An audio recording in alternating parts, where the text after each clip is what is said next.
The damned thing. It was night. 8 men were sitting together in an empty room of a small house, but the only pieces of furniture were a simple wooden table and 8 chairs. The only light came from a lamp on the table. One of the men was reading a book. He held the book close to the lamp so that he could see the words on the pages. There was a 9th man in the room. He owned the house. He was lying on the table beneath a white sheet. The 9th man was dead. It was quiet in the house. Outside there were the sounds of birds and insects in the trees around the house. The visitors from the city always noticed these strange cries and calls, but the men in the room took no notice of these sounds. They heard them every day. 7 of the men were farmers and woodsmen. They worked in the fields and forests every day of the year, so the skin on their faces had been burned by the sun and the wind. They were wearing hats with broad brims. The man with the book did not look like the others. He was not wearing a broad-brimmed hat. His face was smooth, intelligent, and handsome. He looked like an educated, important man. He was a coroner. All of the men were here this evening to do an important job. An inquest was taking place in the room. The men had come to look at the dead body on the table. They had to answer this question: how did this man die? The coroner was reading a diary. It belonged to the dead man. The coroner and the 7 men were waiting for a witness to attend the dead man's inquest. Suddenly, they heard the sound of a horse galloping on the road. Someone was riding quickly toward the house. The horse stopped outside. The door opened and a young man came in. "I'm late." "I'm sorry," he said. "We've been waiting for you," said the coroner. "We must finish this job tonight. Hugh Morgan must be buried tomorrow morning. Where have you been?"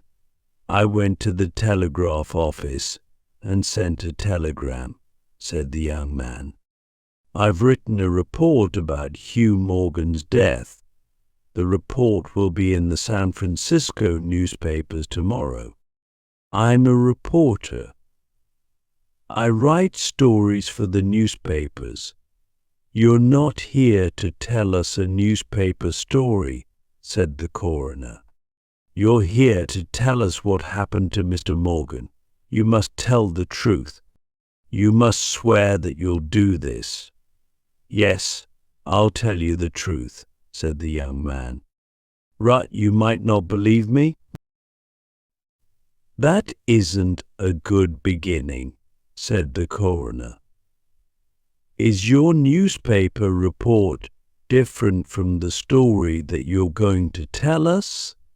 For a moment, the young man had an angry expression on his face. "I've come here to tell you what really happened," he said. "I promise that I'll tell you the truth. Everything that I say to you will be true. You can read what I wrote for the newspaper. These are the true facts. This is what I saw and heard and did.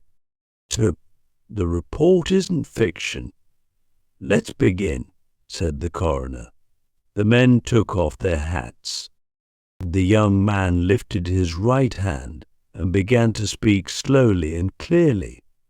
"I swear before God, I will tell the truth, the whole truth, and nothing but the truth," he said. "What is your name?" asked the coroner. "William Harker. Age 27. Did you know the dead man, Hugh Morgan?" "Yes, I did." "Were you with him when he died?" I was near him. Tell us what happened, said the coroner. Why were you with Mr. Morgan, and what did you see? I was visiting him, said Harker. Morgan and I were good friends. I live in San Francisco, but I often came here to stay with Morgan. We hunted birds and animals in the forest, and we caught fish in the rivers. Morgan and I went hunting and fishing together many times. Tell us what happened on the day that Mr. Morgan died, said the coroner. We left this house at sunrise, said Harker. We wanted to hunt quails. We took Morgan's dog with us, and we both carried shotguns.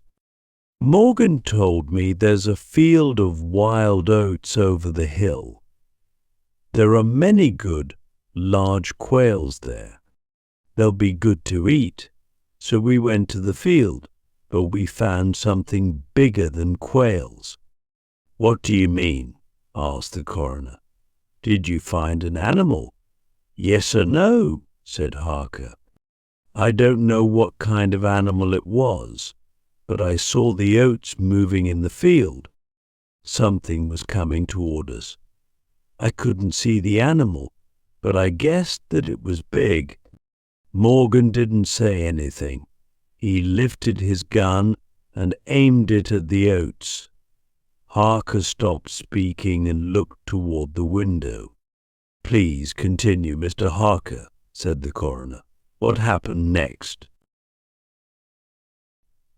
I pointed at the moving plants, replied Harker.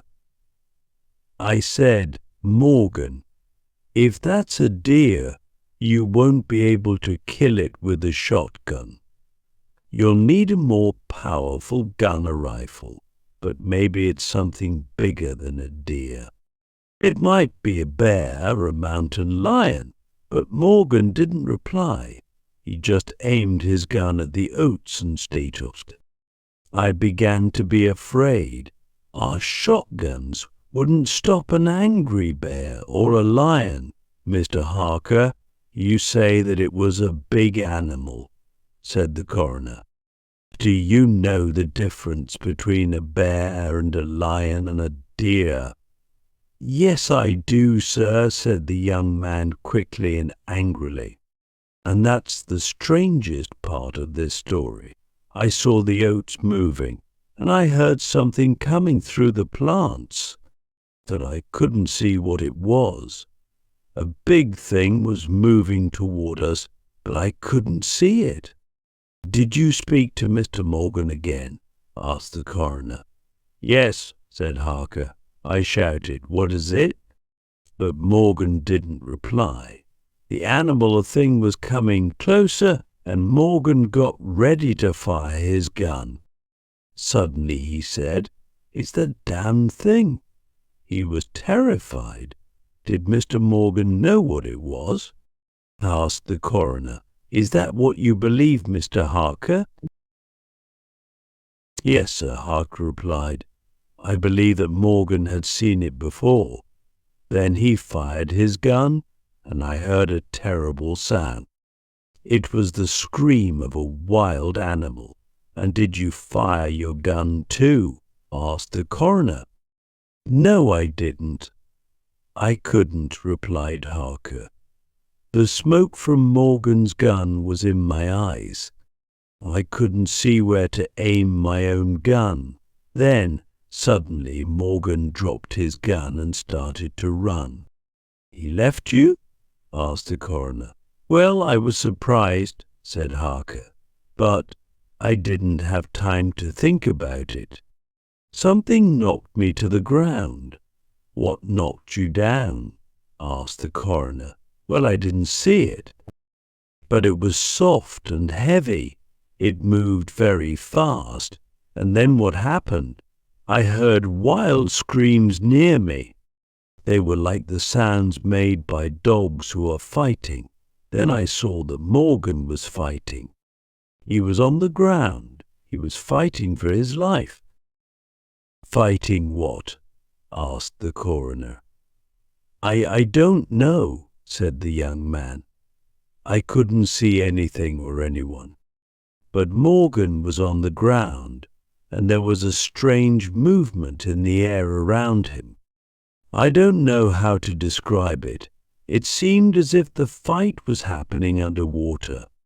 Sometimes I couldn't see one of Morgan's hands. Sometimes his head disappeared. Then his whole body moved again. And did you try to help Mr. Morgan? Asked the coroner. Of course I did. I ran toward him, but I found him like this. Harker pointed to the dead body on the table. And where was the animal? Asked the coroner. I don't know. I only saw the oats moving again. They moved as if there was wind blowing across them. The thing, whatever it was, went into the woods. My friend was dead. I came into town to get a police officer. Very well, said the coroner. We'll examine the body. He lifted the white sheet off Morgan's body. Then he removed a handkerchief that was tied around the dead man's head. The handkerchief kept Morgan's mouth closed. The other men looked closely. One of them held the lamp high. Its light shone on the body of the dead man. Morgan's throat had been torn open. There were many terrible, deep injuries all over his body.